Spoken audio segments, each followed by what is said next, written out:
அந்த காமதேனு சிலை அதை வந்து வீட்டில் வச்சு வழிபடலாமா? அப்படி வழிபடுறதுனால நமக்கு என்னென்ன நன்மைகள் கிடைக்கும் சார்?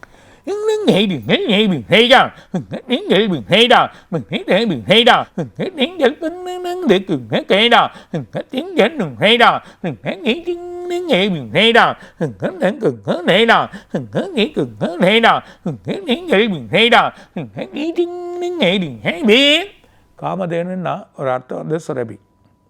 சுரந்தனே இருக்கக்கூடிய ஒரு நிலைமை இருக்கிறது தான் அந்த சுரபி. அந்த சுரபி இருக்கிறதுனால தான் நம்ம என்ன நினைக்கிறோம், சுரபி வந்து உற்பத்தி ஆகினே இருக்கிறது தான். அந்த உற்பத்தி நமக்கு கிடைக்கக்கூடிய நிலைமை தான் நம்ம லக்ஷ்மின்றோம். ஸோ அந்த லக்ஷ்மி எப்போயுமே வந்து இருக்கக்கூடிய நிலைமை அதுதான் மகாலட்சுமியாக இருக்குது. அந்த மகாலட்சுமி நமக்கு எப்போயுமே வந்து இருக்கக்கூடிய நிலைமை இருக்கிறதுனால தான் அதுதான் சுரபியாக இருக்குது. அந்த சுரபியாக இருக்கக்கூடிய காமதேனுவை தான் நம்ம வேணும். அந்த காமதேனுவில் அதில் வரக்கூடிய ஒரு ரேடியஸ் அது சுற்றி வர சொல்ல அதில் வரக்கூடிய ஒரு ரேடியஸ் வந்து நமக்கு உடம்புல படுது. அது பட சொல்ல சில நோய்கள் வழிகள் தீர்க்குது. அது இல்லாமல் தாய்க்கு அடுத்த பால் வந்து பசும்பால் தான். நம்ம பசும்பால் சொல்ல முடியாது, எல்லா வகையான இருக்கக்கூடிய அந்த காமதேனுவோட பால் தான் நம்ம சாப்பிட்றோம். எல்லா குழந்தைகளும் ஒவ்வொரு மனிதனுமே அதை எடுக்காமல் இருக்க முடியாது.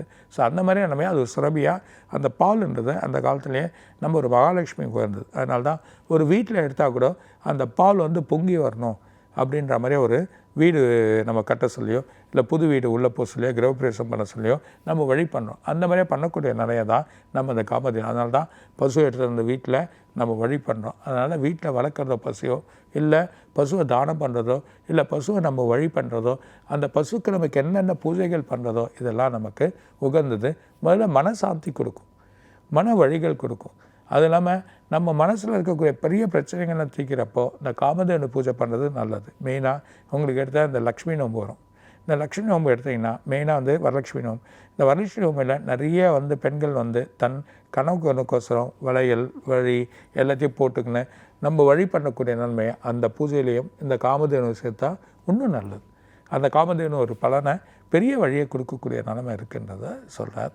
நம்ம வந்து வழிபாட்டையும் வச்சுக்கலாம், வீட்லேயும் ஒரு சின்ன சிலை போல வச்சு அந்த காமதேனுக்கு விளக்கேற்றதோ அதுக்கான வழி பண்ணுறதோ லக்ஷ்மி குறையாமல் இருக்கக்கூடிய நிலைமையெல்லாம் ஆதி காலத்தில் நம்ம இதெல்லாம் காட்டியிருக்காங்க.